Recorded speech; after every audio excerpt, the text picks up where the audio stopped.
Capítulo 20. La revolución de la gracia está aquí. Todos conocemos el famoso Salmo del Pastor, el Salmo 23. Pero, ¿sabía que Jeremías 23 también habla de pastores? Comienza con el Señor reprendiendo y corrigiendo a pastores y líderes, quienes son pastores a los ojos de Dios.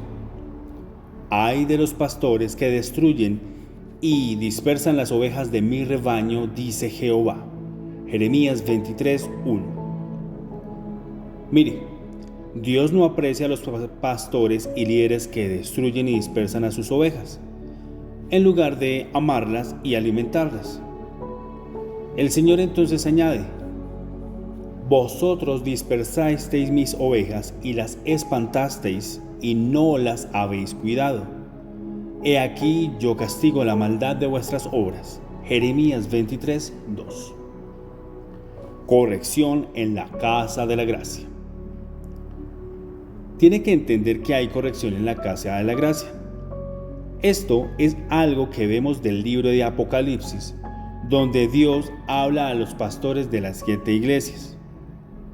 En los capítulos 2 y 3, cuando Él corrige al ángel de cada iglesia, la palabra original griega para ángel es ángelos, que significa un mensajero, especialmente un ángel, por implicación, un pastor. Un mensajero enviado por Dios puede ser angélico o humano. Pero ya que Dios está dirigiendo a las iglesias, ángelos aquí se refiere al pastor de la iglesia, quien es el mensajero de Dios para su rebaño. Si se estuviera refiriendo a un ser angélico, eso sería notable, ya que el Señor dijo: recuerda, por tanto, de dónde has caído. Apocalipsis 2:5. Eso haría caer a un ángel, ¿verdad? Eso no puede ser. Por tanto, al pastor de la iglesia en Pérgamo, por ejemplo, al corregirle, el Señor dijo: pero tengo unas pocas cosas contra ti, que tienes ahí a los que retienen la doctrina de Balaam. Apocalipsis 2:14. Observemos, cuando estudiamos estas correcciones, que pertenecen a los pastores que permiten doctrina equivocada en sus iglesias, dando como resultado todo tipo de inmoralidad. La doctrina errónea conduce a creer erróneamente, y creer erróneamente siempre lleva a vivir erróneamente. Tiene el efecto contrario a creer correctamente, lo cual siempre conduce a vivir correctamente. Pero cuando el Señor dice: yo castigo la maldad de vuestras obras, Jeremías 23:2, o vendré pronto a ti y quitaré tu candelero de su lugar si no te hubieses arrepentido, Apocalipsis 2:5, no está hablando de creyentes que pierden su salvación. Por desgracia, esto es exactamente lo que algunos ministros han enseñado, poniendo mucho temor en los corazones de muchas personas preciosas. Entonces, ¿qué está diciendo el Señor? Primero necesita entender que estos 2 versículos fueron escritos a pastores, de modo que son aplicables solamente a pastores.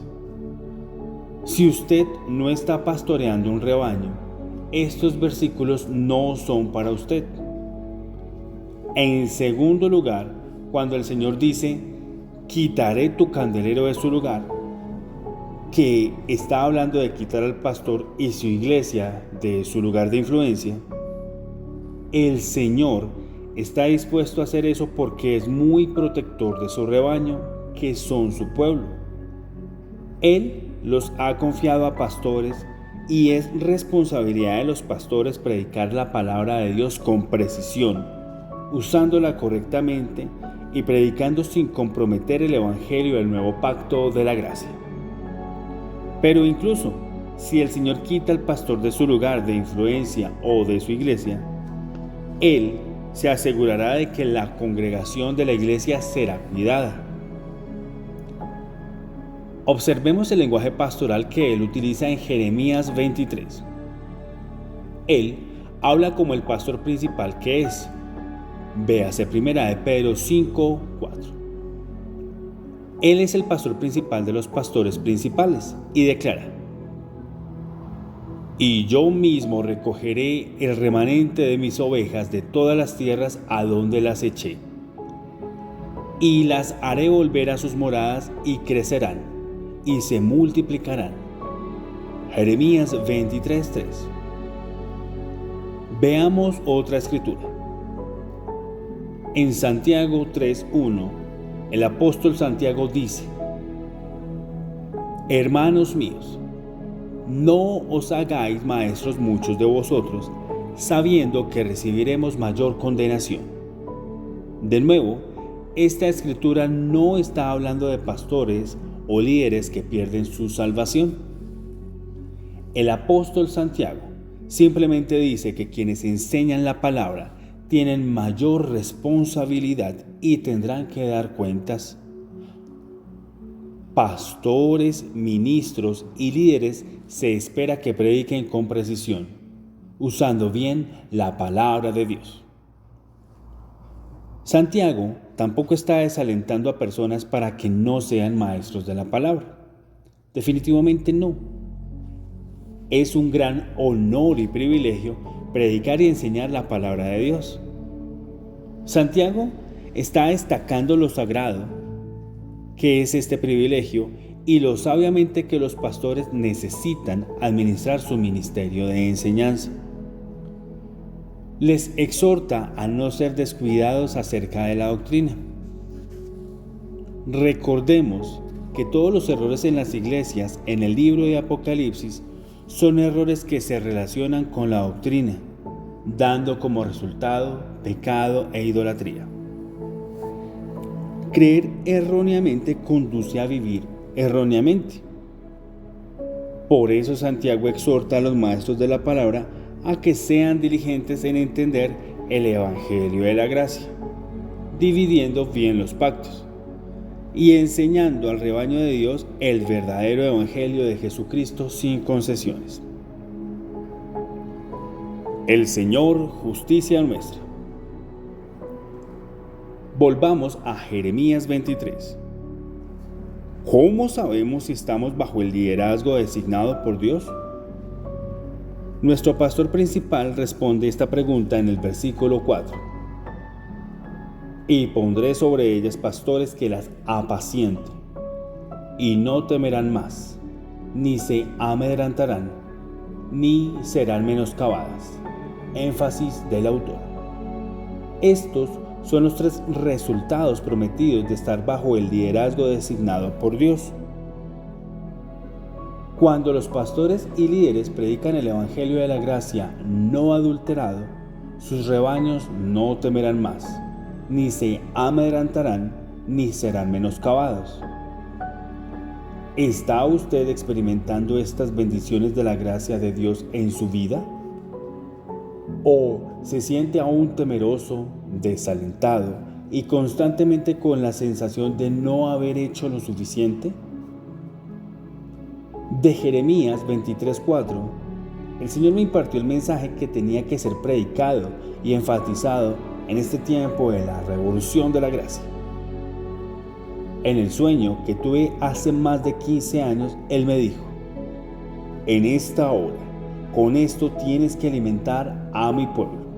Y me dio Jeremías 23 del 5 al 6.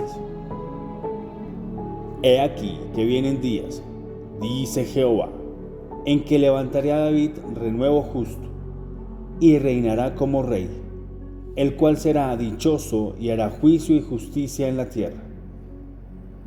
En sus días será salvo Judá, e Israel habitará confiado, y este será su nombre con el cual le llamarán Jehová, justicia nuestra. ¿No le encanta que en nuestras Biblias modernas la revelación de la revolución de la gracia, el Señor, justicia nuestra, esté ahí? En hebreo es Jehová Tzidkenu. Es la manera que tiene el Espíritu Santo de decirnos: no se pierdan esto. Ver esto cambiará su vida. Por tanto, mi querido lector, que ha proseguido hasta el último capítulo de este libro, ¿cuál es el mensaje que hace que el pueblo de Dios no tenga más temor, no sea desalentado ni carezca de nada? Tiene usted toda la razón, y benditos sus ojos por ver esta verdad. Es la revelación de que el Señor es nuestra justicia. No nuestras obras, no nuestros esfuerzos, no la obediencia perfecta a la ley de Moisés. El Señor quiere Él mismo ser nuestra justicia. Quiere que lo tomemos como nuestra justicia. Y esta justicia que nos ofrece debe ser recibida como un regalo por la fe. Fue pagada con su propia sangre. Cuando usted comience a vivir consciente del Señor como su justicia, comenzará a vivir rectamente. Desde el interior, genuinas buenas obras, obediencia, santidad y amor fluirán de una relación auténtica con su Padre Celestial. ¿Puede suceder división cuando se predica el Evangelio? El Señor, justicia nuestra. Este es el mensaje de la revolución de la gracia. Hoy día hay una división en el cristianismo entre quienes creen en el Señor como su justicia y quienes creen que tienen que ser su propia justicia. Algunos de quienes están en contra del Evangelio de la gracia argumentan que si es del Señor, no debería estar causando ninguna división. Bueno, no olvidemos lo que sucedió cuando el apóstol Pablo predicó en Iconio. Por tanto, se detuvieron allí mucho tiempo, hablando con denuedo, confiados en el Señor, el cual daba testimonio a la palabra de su gracia, concediendo que se hiciesen por las manos de ellos señales y prodigios. Y la gente de la ciudad estaba dividida, unos estaban con los judíos y otros con los apóstoles. Hechos 14, del 3 al 4. ¿Estaba predicando Pablo el Evangelio de la gracia? ¿Causó una división en la ciudad? Pero no fue intención de Pablo causar ninguna división. Él simplemente quería predicar la palabra de la gracia del Señor. La prueba de si el Evangelio de la gracia que estamos oyendo es del Señor, por tanto, no es si está causando división o no. La verdadera prueba es si el Señor está dando o no testimonio de la palabra que se predica mediante vidas cambiadas, sanadas, liberadas y transformadas. Véase Hechos 14:3. Un padre, dos madres. Todos tenemos el mismo Padre Celestial, pero no todos tenemos la misma madre. Permítame explicar lo que quiero decir. En Gálatas 4, el apóstol Pablo usó tipología para enseñar sobre la diferencia entre el viejo y el nuevo pacto. Él nos dice que la palabra registra que Abraham tuvo dos hijos, Ismael e Isaac. Ismael nació de una sirvienta llamada Agar, mientras que Isaac nació de Sara, una mujer libre. Pablo, entonces, explicó que Agar es un tipo de la ley dada en el monte Sinaí, que produce esclavitud. Por otro lado, Sara es un tipo de la gracia, que produce libertad. Puede leer los detalles de la explicación de Pablo usted mismo en Gálatas 4 del 21 al 27. Por ahora quiero mostrarle algo interesante. El apóstol Pablo dijo: así que, hermanos, nosotros, como Isaac, somos hijos de la promesa. Pero como entonces el que había nacido según la carne perseguía al que había nacido según el Espíritu, así también ahora. Gálatas 4 del 28 al 29. ¿No es asombroso que la Biblia realmente nos diga que quienes nacen bajo la ley perseguirán a quienes nacen bajo la gracia? Fue Ismael quien persiguió a Isaac y no al contrario. Como fue anunciado por la palabra de Dios, así también ahora, así sigue sucediendo en la actualidad. Aunque los cristianos tenemos el mismo Padre, por desgracia no tenemos la misma Madre. Algunos han hecho a Agar, la ley, su madre, en lugar de Sara, gracia. Y los hijos de Agar siguen persiguiendo a los hijos de Sara, quienes están bajo la gracia. ¿Quieres saber lo que el Señor dice sobre Agar y Sara? Echa fuera a la esclava y a su hijo, porque no heredará el hijo de la esclava con el hijo de la libre. Gálatas 4:30. Dios no está a favor de mezclar ley y gracia. Eche fuera el viejo pacto de la ley y enfóquese en estar bajo la gracia para heredar todo lo que Dios ha prometido en el nuevo pacto. Sea alguien que recibe mucho del Señor. Cuando estaba volando a los Estados Unidos para el tour de Power of Right Believing USA, el Señor me habló sobre Juan 3 y Juan 4. Comenzó a abrir mis ojos a los dos relatos que el Espíritu Santo registró lado a lado para nuestro beneficio. Juan 3 habla sobre Nicodemo, quien acudió a Jesús de noche. Juan 4 habla sobre la mujer samaritana en el pozo, a quien Jesús intencionalmente conoció por el día.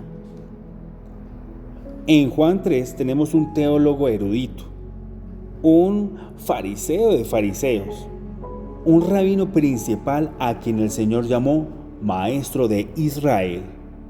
Juan 3:10. En Juan 4 tenemos a una mujer en el extremo del espectro social. No tenía ningún logro del cual hablar. Era una mujer quebrantada que había tenido 5 divorcios y estaba viviendo con un hombre que no era su esposo. La diferencia entre los dos no podría haber sido más marcada. Era literalmente como el día y la noche. Nicodemo buscó al Señor. El Señor buscó a la mujer. Nicodemo acudió al Señor en la noche. El Señor acudió a la mujer a la luz del día. Al final de estas dos conversaciones, la mujer del pozo había recibido mucho más del Señor de lo que recibió el erudito Nicodemo. De hecho, esta mujer samaritana fue a quien el Señor se reveló a sí mismo como el Mesías, no a Nicodemo, el gran teólogo. Qué hermoso es ver que cuando ella le dijo a nuestro Señor: cuando Él venga, nos declarará todas las cosas. Nuestro Señor sonrió y le dijo amorosamente: yo soy el que habla contigo. Juan 4 del 25 al 26. Si mira su Biblia, notará que la palabra yo está en cursiva. Esto significa que no estaba en el original y fue añadido por los traductores. En otras palabras, nuestro Señor se reveló a ella como el gran yo soy. Ese es el nombre de Dios, el Dios de la zarza ardiente. Véase Éxodo 3:14. ¡Aleluya! En lo natural, podríamos pensar que nuestro Señor se revelaría a sí mismo como el Mesías al erudito, quien había estudiado las Escrituras desde su juventud. Pero no fue eso lo que sucedió. Me encanta ver cómo nuestro Señor estaba cómodo ministrando una mujer quebrantada que estaba enredada en una vida de pecado, restaurando amorosamente su dignidad y edificándola de nuevo. A Nicodemo, nuestro Señor habló el lenguaje del Antiguo Testamento, pero con la mujer utilizó el lenguaje de las cosas cotidianas. Le habló sobre el agua que estaba delante de ella, con maestría divina. Él utilizó ilustraciones simples, comprensibles y prácticas para decirle con tacto que ella había estado bebiendo de todos los pozos equivocados que no le daban satisfacción. Escuchemos lo que dijo.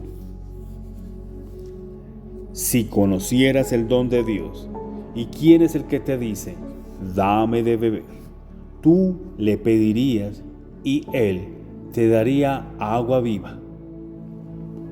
Mas el que bebiere del agua que yo le daré, no tendrá sed jamás, sino que el agua que yo le daré será en él una fuente de agua que salte para vida eterna. Juan 4, 10 y 14. Nuestro Señor no utilizó lenguaje o conceptos teológicos y no le dijo que ella tenía que nacer de nuevo. Como contraste, leamos lo que le dijo a Nicodemo. De cierto te digo, que el que no naciere de nuevo no puede ver el reino de Dios. Juan 3:3. Al final de estas dos conversaciones, el teólogo Nicodemo, que acudió en la noche porque no quería ser visto con el Señor, se fue sin verlo como el Mesías. Tenía ojos pero no podía ver. Y lo último registrado de lo que él dijo fue, ¿cómo puede hacerse esto? La respuesta del Señor fue, ¿eres tú maestro de Israel y no sabes esto? De cierto te digo, que lo que sabemos hablamos, y lo que hemos visto testificamos, y no recibís nuestro testimonio. Juan 3, del 9 al 11. Mire, aunque Nicodemo conocía la Biblia, no conocía al autor de la Biblia, quien estaba precisamente delante de él. Amado, solamente porque usted no conozca la Biblia de tapa a tapa, no sea intimidado por teólogos con conocimiento que utilizan palabras teológicas muy rimbombantes para impresionarle o intimidarle. El Evangelio de la Gracia es tan sencillo que incluso pescadores como Pedro, que no tenían una educación tan elevada como los fariseos, podían entenderlo. Y, sin embargo, también podía confundir a los eruditos más intelectuales. En Jerusalén, entonces, ahora bien, por favor entienda que de ninguna manera estoy en contra de los teólogos, los eruditos de la Biblia o el estudio profundo de la palabra de Cristo. De hecho, creo que algún día nuestra iglesia tendrá una escuela bíblica para quienes están en todo el mundo y desean estudiar la palabra más profundamente. No se pierda el bosque por mirar los árboles. Creo que al comparar y contrastar los relatos de Nicodemo y la mujer samaritana, el Señor quiere demostrar que es totalmente posible que alguien se pierda el bosque por mirar los árboles. Es posible que alguien pase por alto por completo la voluntad del Padre, la obra del Hijo y el testimonio del Espíritu en el Evangelio de la Gracia. Los Nicodemos eruditos de la actualidad podrían oír el Evangelio de la Gracia predicando e irse con la pregunta, ¿cómo puede ser esto? Por contraste, veremos lo que le sucedió en la mujer que estaba viviendo en vergüenza, que fue a sacar agua del pozo a la hora más calurosa del día para evitar encontrarse con las miradas condenatorias de otros. Terminó siendo completamente cambiada y transformada por el amor y la gracia del Señor. Después de tener un encuentro con Él, dejó atrás su vasija de agua. ¿Quién necesita una vasija de agua cuando ha sido lleno de agua viva? Y ella se convirtió en una evangelista en la ciudad, diciendo, venid, ved a un hombre que me ha hecho todo cuanto he hecho. Juan 4, 29. Y la Biblia registra para nosotros como memorial y honor para ella que muchos de los samaritanos de aquella ciudad creyeron en él por la palabra de la mujer. Juan 4, 39. ¿Qué impacto tuvo en ella el encuentro con Jesús? Hoy, la revolución de la gracia es dirigida por personas preciosas como la mujer del pozo. Los testimonios registrados en este libro son tan solo unos pocos ejemplos de cómo personas imperfectas, cuyas vidas podrían haberse parecido a la de la mujer del pozo, se han levantado para convertirse en evangelistas del Evangelio de la Gracia. Puede que no estén tan calificados como los Nicodemos de este mundo, pero lo que sí tienen es una vida transformada y restaurada después de un encuentro con nuestro Señor Jesucristo. Cuando han gustado por sí mismos su abundante gracia y el don de la justicia, sus vidas nunca vuelven a ser igual y no pueden evitar proclamar: vengan a ver un hombre, y señalar a la gente hacia el Salvador. Una vida transformada y restaurada. Edwina es uno de esos casos. Este es su testimonio. Me criaron memorizando los 10 mandamientos. Sin embargo, mi familia era disfuncional y me crié con violencia y juego. Y me enseñaron a mentir y a engañar. Cuando tenía 16 años, una amiga de la universidad hizo que yo naciera de nuevo. Sentí mucho gozo y asistía a una iglesia cristiana. Pero después de algún tiempo, mi gozo se desvaneció. Aprendí que era salva del infierno, pero que aún tenía que agradar a Dios. Me dijeron que debería comportarme bien, vestir de un modo conservador y cumplir los mandamientos de Dios.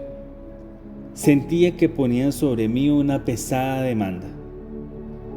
Cada iglesia a la que asistí me enseñó que debía guardar las leyes de Dios para agradarle. Sentía que Dios estaba a la espera de mi próximo error para condenarme. Como resultado, me volví rebelde. Comencé a practicar sexo prematrimonial. Tuve un aborto y terminé intentando suicidarme en más de una ocasión. Me casé y tuve hijos a una edad joven. Cuando fui más mayor, intenté todo lo que pude para mantener mi vida en orden. Asistía a la iglesia, me mantenía fiel a mi esposo y trabajaba duro. Sin embargo, mi vida seguía siendo un desastre porque creía que yo entraba y salía de la comunión con Dios.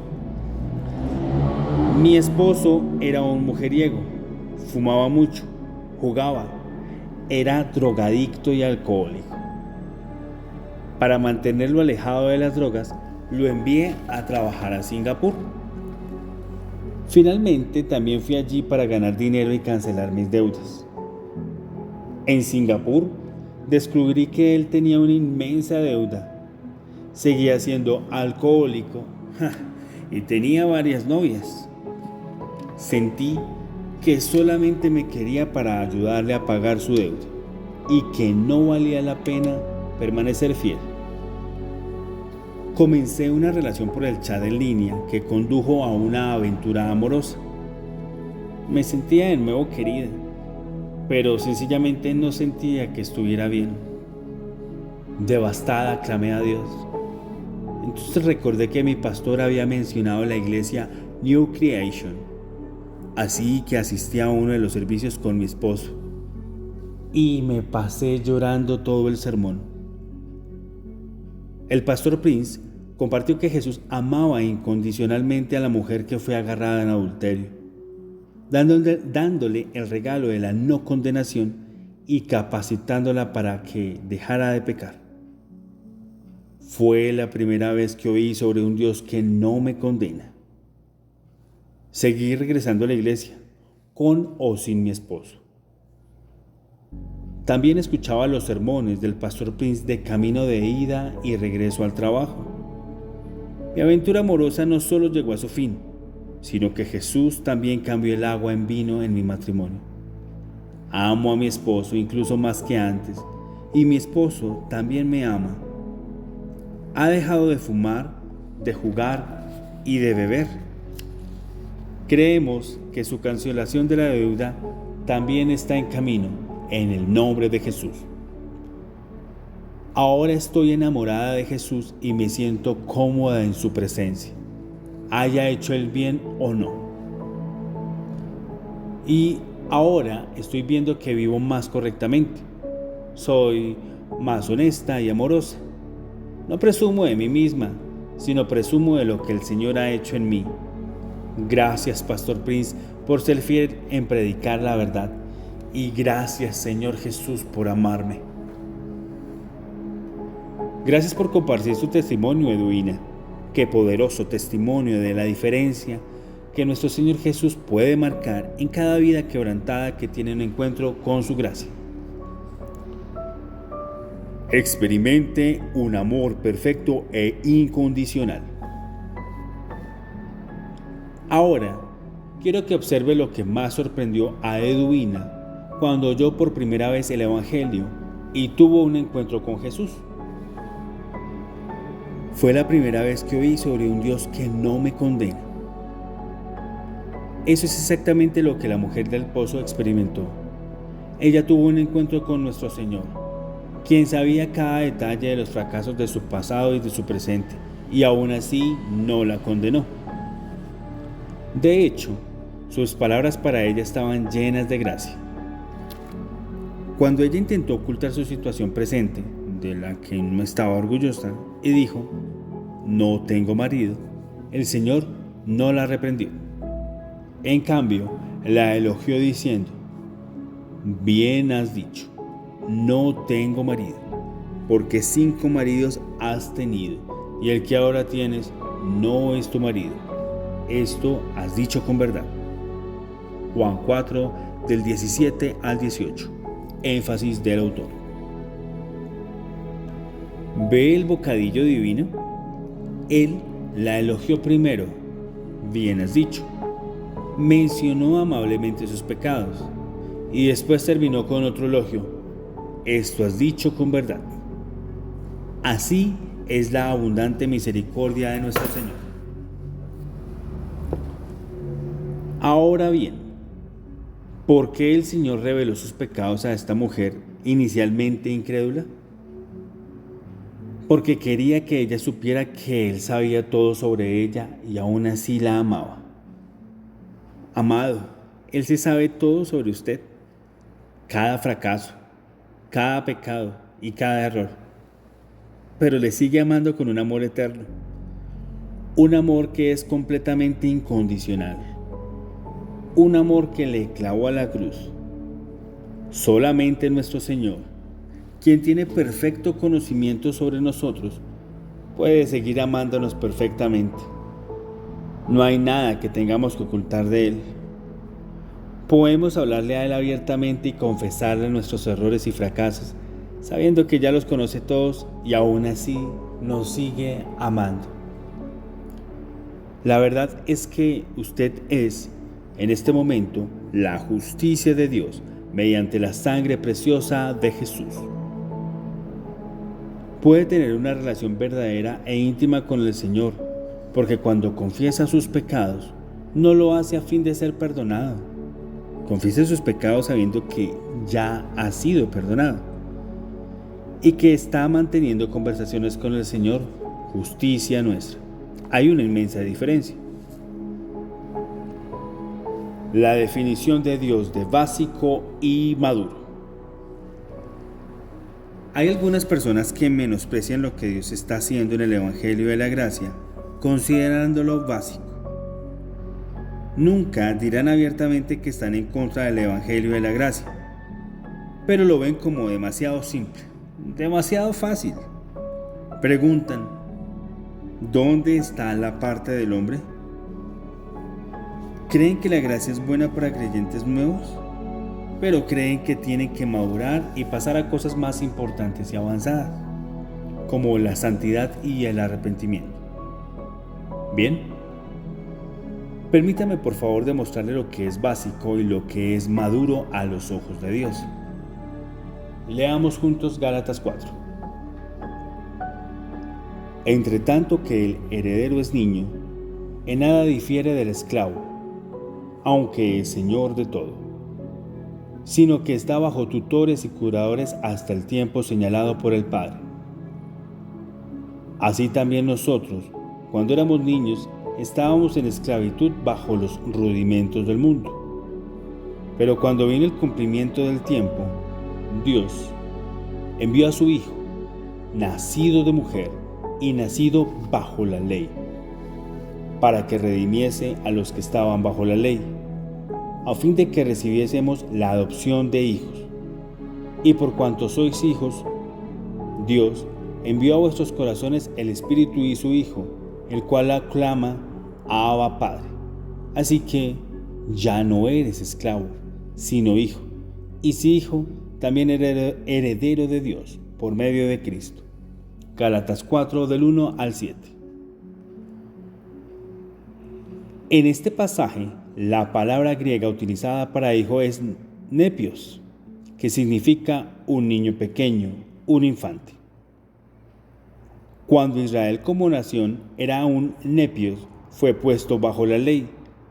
Cuando llegó el cumplimiento del tiempo, Dios envió a su Hijo a redimir a quienes estaban bajo la ley, para que pudieran recibir la adopción como hijos. La palabra griega utilizada para hijos es huios, que habla de hijos que han crecido hacia la madurez. En otras palabras, cuando Israel era un bebé, Dios lo puso bajo la ley. Pero cuando vino Cristo, Dios puso a los que creyeron en su Hijo bajo la condición de hijos maduros. Esto nos dice que ante los ojos de Dios, la ley es básica y la gracia es madurez. Veámoslo de este modo.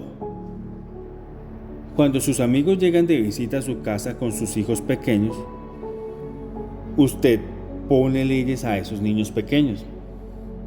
Les dice que no jueguen en la cocina, que no toquen los cuchillos de la cocina y que no toquen la estufa. Inevitablemente termina declarando muchas cosas que no tienen que hacer, porque los niños son jóvenes y no saben.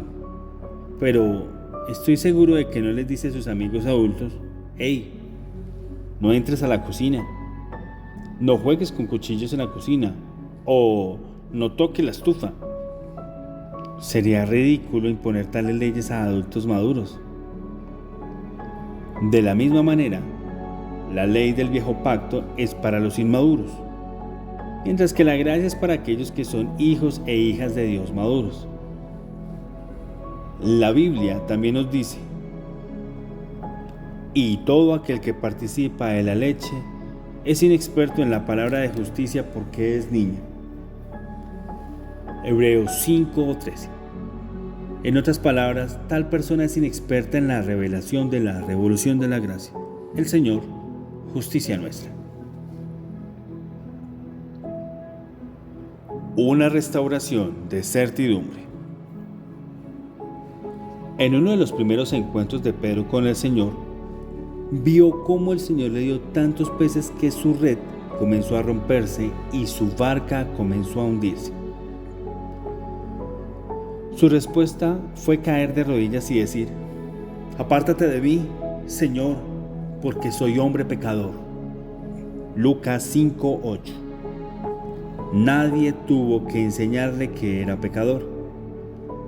Ahora bien, en este encuentro con el Señor, ¿de qué aspecto del Señor fue consciente? ¿De su amor o su santidad? Por la frase de Pedro, está claro que era más consciente de la santidad del Señor en contraste con su propio estado indigno de ser pecador. Ahora avancemos hasta la última cena de Jesús con sus discípulos en el aposento alto, donde el Señor le dijo a Pedro: Pedro, te digo que el gallo no cantará hoy antes de que tú niegues 3 veces que me conoces. Lucas 22:34. Sabemos cómo se desarrolló todo esto, pero me gusta en particular el relato que hace Lucas de lo que sucedió. Lucas describe cómo nuestro Señor Jesús fue arrestado y llevado dentro de la casa del sumo sacerdote. Fuera, en el patio, mientras Pedro seguía negando vehementemente que conocía a Jesús, cantó el gallo. Nuestro Señor entonces se giró y miró directamente a Pedro, y Pedro recordó las palabras de Jesús. Véase Lucas 22 del 55 al 62. Debió de haber habido algo en esa mirada. No fue una mirada de juicio y condenación.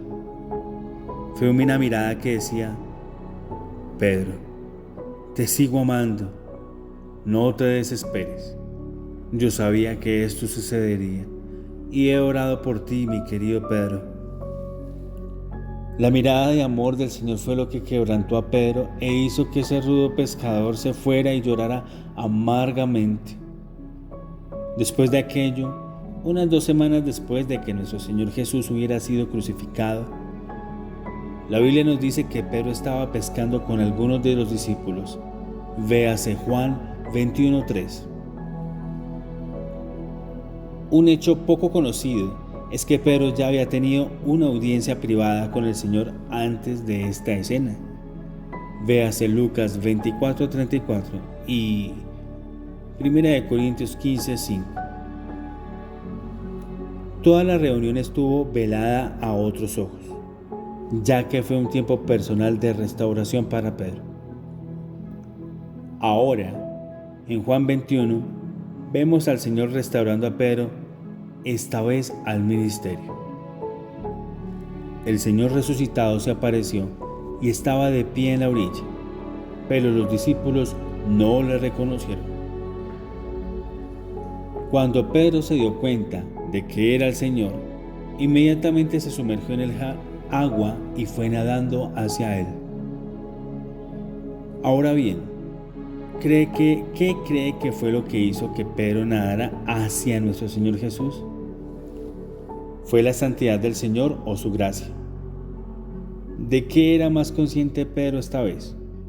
Vamos, si hubiera sido la santidad del Señor, Pedro había saltado de la barca y habría ido nadando en la dirección contraria para alejarse de Jesús. Su vergüenza por haber negado 3 veces al Señor le habría apartado. Pero no fue eso lo que sucedió. Pedro ni siquiera esperó a que la barca llegara a la orilla. Se lanzó al mar y nadó hacia el Señor. En los primeros días de Pedro con el Señor, no entendía quién era el Señor, y fue el sentimiento de su santidad de lo que era más consciente. Pero después de que Pedro hubiera caminado con el Señor, conocía al Señor, conocía su corazón y sabía que el Señor ya le había perdonado. Fue la hermosa gracia y el amor del Señor lo que le dio a Pedro la valentía de acercarse a Él con plena certidumbre de fe. Ahora, esto es verdadera madurez, una revelación creciente de su gracia y su perdón. Venga confiadamente incluso cuando haya fallado. Lo que Pedro experimentó es lo que muchas personas están experimentando en todo el mundo en la revolución de la gracia. Están recibiendo una restauración de la seguridad que pueden acercarse confiadamente a su Señor en el salón del trono de la gracia, incluso cuando han fallado. El enemigo puede que haya probado la intimidad y la cercanía entre usted y el Señor. Pero quiero que sepa que el Señor está restaurando relaciones hoy. La revolución de la gracia es una revolución de restauración. Y la revolución de la gracia está aquí, tal como ha prometido nuestro Padre Celestial. Él está poniendo pastores por todo el mundo que predican al Señor justicia nuestra. Y estas preciosas personas ya no serán temerosas, ya no estarán desalentadas y ya no tendrán carencia. En este momento oro para que a medida que usted reciba las buenas nuevas del Evangelio de la Gracia, sea hecho libre de toda atadura que le esté aplastando. En el nombre de nuestro Señor Jesús, le veo sanado desde la coronilla hasta los pies. Lo veo liberado de esa adicción secreta que le ha tenido cautivo durante años. Le veo restaurado en todas sus relaciones. Amén. Palabras finales. Ha sido un privilegio y un honor para mí hacer con usted este viaje transformador. Un viaje en el que hemos profundizado en el entendimiento de lo que se trata la revolución de la gracia. La revolución de la gracia no se trata de un movimiento, enseñanza o doctrina. Se trata de nuestro Señor Jesús. Es Él quien produce transformación desde dentro hacia afuera de incontables vidas para la gloria de su nombre. Es Él quien produce la abundante restauración de Dios, poniendo fin a años desperdiciados, salud perdida, relaciones difíciles y sueños rotos, y quien produce nuevos comienzos. Y ha sido un gozo poner el foco central de luz sobre nuestro amoroso y hermoso Salvador, la persona de gracia, para ver su amor, sacrificio y obra terminada. Muchos creyentes viven vidas derrotadas hoy porque no saben lo preciosos que son para Dios y que mediante la cruz su Hijo les ha hecho libres para vivir por encima de cualquier derrota en relación con el pecado. Por medio de las poderosas verdades y muchas historias de la vida real, inspiradoras compartidas en este libro, espero que haya sido bendecido para ver cómo un encuentro con Jesús y con su gracia ha hecho libres y sigue haciendo libres a personas de las ataduras del pecado. La verdad del asunto es que las personas comienzan a vivir vidas santas y victoriosas de forma inconsciente cuando se vuelven conscientes de nuestro Señor Jesús y todo lo que Él ha logrado en el Calvario. Mi querido amigo, hemos revelado el Evangelio que ha dado nacimiento y ha alimentado la revolución de la gracia. Es mi oración que las poderosas verdades del perdón de Dios y de su don de la justicia entren en lo más profundo de su corazón y le establezcan en la seguridad de su salvación eterna y le liberen de todo tipo de derrota. Creo que Dios le restaurará todos los años perdidos que la langosta ha comido, a medida que permita que su gracia renueve su mente y cambie su corazón desde dentro hacia afuera. Es mi oración que todos los que han leído este libro le libere para tener la relación más cercana y más amorosa que pudiera pedir nunca con su Padre Celestial. Que incluso ahora esté experimentando la dulzura de enamorarse de nuestro Señor Jesús al apoyarse a su amor por usted. Amado, cuanto más crezca hacia tener una revelación de Jesús y de su gracia del tamaño de un toro, más se inundará su vida de la fragancia de su presencia, su paz y victoria. Con este fin, le aliento a que se haga con Destinados para Reinar, Favor Inmerecido y el Poder de Creer Correctamente, y que permita que las verdades del Evangelio, que encontrará también en estos libros, establezcan su corazón y le den un fundamento fuerte para tener victorias duraderas. También quiero alentarlo a que se plante en una iglesia local, como he enfatizado a lo largo de la Revolución de la Gracia, porque es ahí donde puede seguir creciendo y recibiendo del Señor en cada área de su vida. Una vez más, gracias por hacer este viaje conmigo y por darme la oportunidad de revelar más de nuestro Señor Jesús.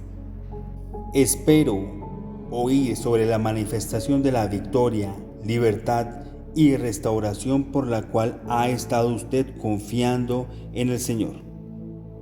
Creo que ya está experimentando la revolución de la gracia en su vida y está comenzando a vivir por encima de la derrota. Escríbame a price@josephprince.com y permítame compartir su alegría. Hasta que volvamos a encontrarnos, sepa que mi amor y mis oraciones están con usted y con su familia. En su amorosa gracia, Joseph Prince.